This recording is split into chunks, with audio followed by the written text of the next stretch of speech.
С таеквондо се занимавам от 28 години. Таеквондо клуб Багатур създадах преди 22. Значи бях 7-ми клас, когато в училище на входната врата имаше една обява за оздравителна гимнастика по таеквондо. Аз седмица-две преди това по националната телевизия гледах едно предаване за таеквондо и бях много впечатлен от уменията, които демонстрирах. Удари с крака, високи скоци, удари, чупения с ръце. Просто беше... Когато прочетах тая обява за оздравителна гимнастика таеквондо, първо ми стана много смешно и второ започнах на всичките си приятели да обяснявам, че това няма нищо общо с гимнастиката. А точно обратно, това е едно забележително бойно изкуство. Без да се колебая се записах и още помня този ден, все едно беше вчера.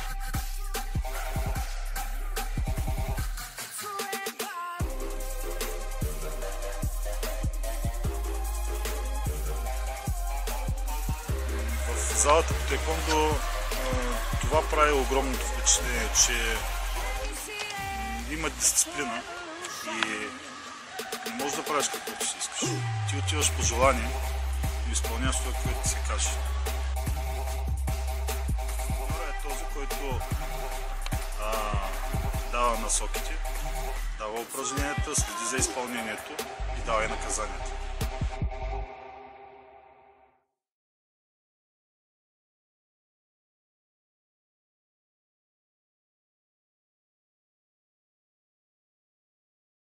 Трябва да ти стиска да се подложиш на тежки тренировки. Трябва да имаш волята да ги издържиш.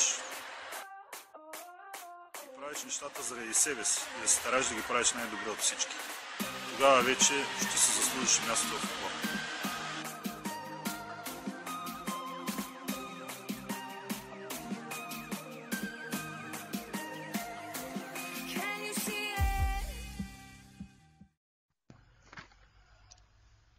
Не знам за мен кое е по-лесно да съм състезател или треньор. Когато си състезател, говоря за себе си специално, всичко зависи от теб. От волята ти, от уменията ти, от смелостта ти. И когато си добре подготвен, добре мотивиран и решен да победиш, няма нещо, което да те спре.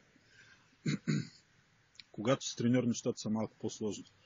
Тогава се раздаваш на тренировки, мотивираш състезателите, подготвяш ги перфектно, но когато те излезат, зависи всичко от тях. Ти стоиш само отстрани като наблюдател и вече нищо не зависи от теб. Затова може би е по-трудно да бъдеш треньор. Защото даваш всичко от себе си, а накрая друг човек решава какво ще се случи. Освен това, ти не си треньор само на един човек. Ти си треньор на цял отбор и ако този отбор губи, ти губиш със всеки един по-отделно. Ако печели съответно, печелиш със всеки един по-отделно, но най-трудно се поемат загубите.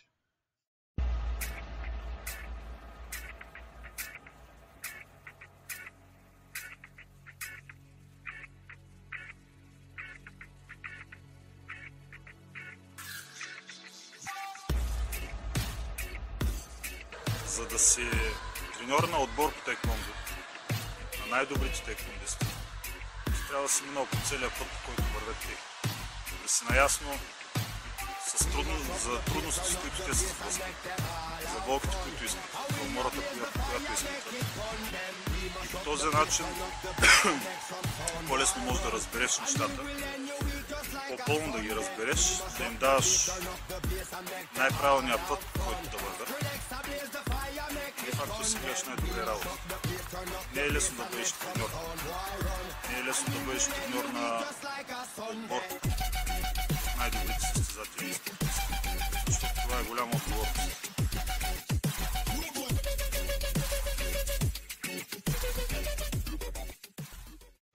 Дали физически или психически трябва да си по-подготвен, трудно да се каже. Физически при всички случаи и технически трябва да си готов. Но е крайно недостатъчно, ако нямаш психика. Като треньор много пъти съм се сблъсквал точно с тази ситуация и този проблем. Перфектно подготвени състезатели, силни, качествени, технични, но в критичния момент, когато трябва да излезат да демонстрират тези си качества, те нямат сърцето, нямат духа, нямат стремежът, този силен стремеж към победата и губят. Така че психическата подготовка е изключително важна.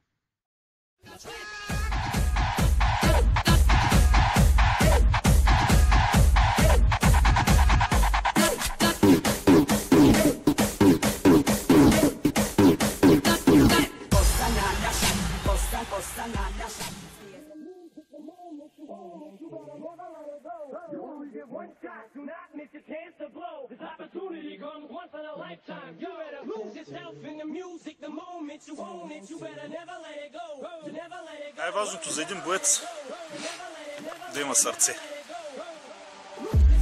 Без сърце не става. Сърце не говоря чисто физически, а като дух. Много важно физическото състояние, моментното състояние. Дали си тренирал отдавна или сега излизаш от залата. По-важно е да си запазил духа на боеца. Да не се отказваш, да си готов винаги когато паднеш да се изправиш веднага, без да хленчиш, без да търсиш помощ и подкрепа, а да се опиташ да се справиш сам.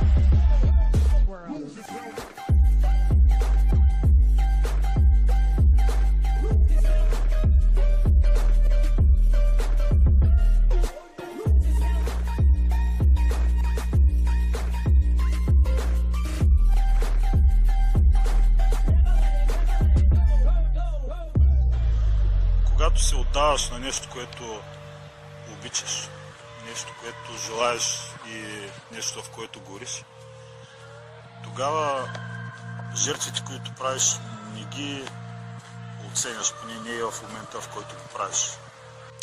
На първо място това е времето, което отдаваш на любимото си занимание. Времето, което ти можеш да прекараш с близки, с приятели, с хора, които обичаш. Или в почивки, екскурзии. Както човек може да се представи. Ти това време го прекараш в залата. Но не ти тежи, защото ти искаш да го направиш, искаш да тренираш, искаш да постигнеш нещо в това, с което се занимаваш. Така е в теквондо, така е в другите спортове, така е в всяка работа, с която човек се занимава. Щом гори в нея, няма проблем. Ти не си даваш сметка за жертвите, които правиш, защото ти не ги приемаш като жертви.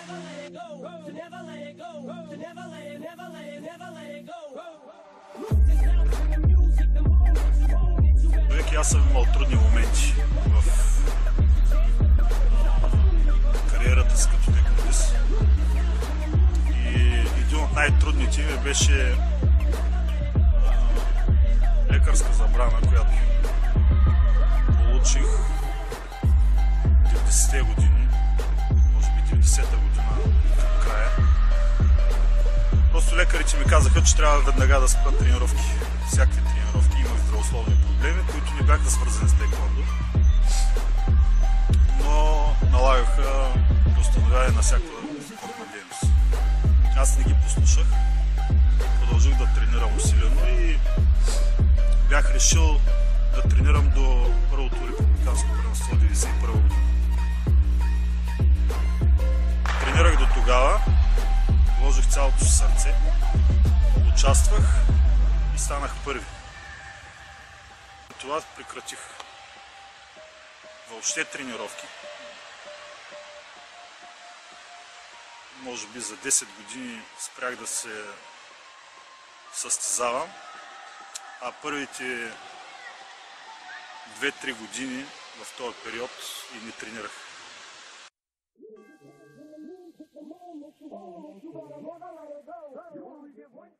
Човек е човек, когато е на път. Едно от любимите ми неща, това е да пътувам.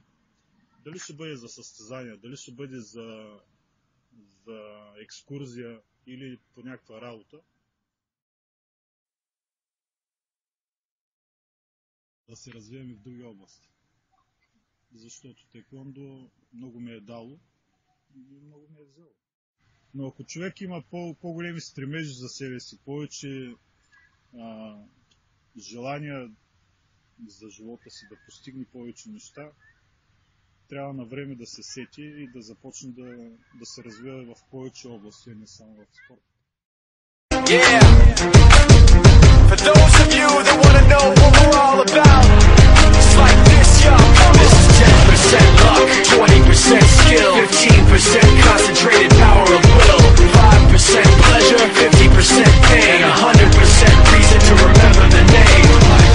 He doesn't need his name up in lights, he just wants to be heard, whether it's the beat of the mic. He feels so unlike everybody else, alone, in spite of the fact that some people still think that they know him, but fuck him, he knows the code. It's not about the salary, it's all about reality and making some noise, making a story, making sure his click stays up. That means when he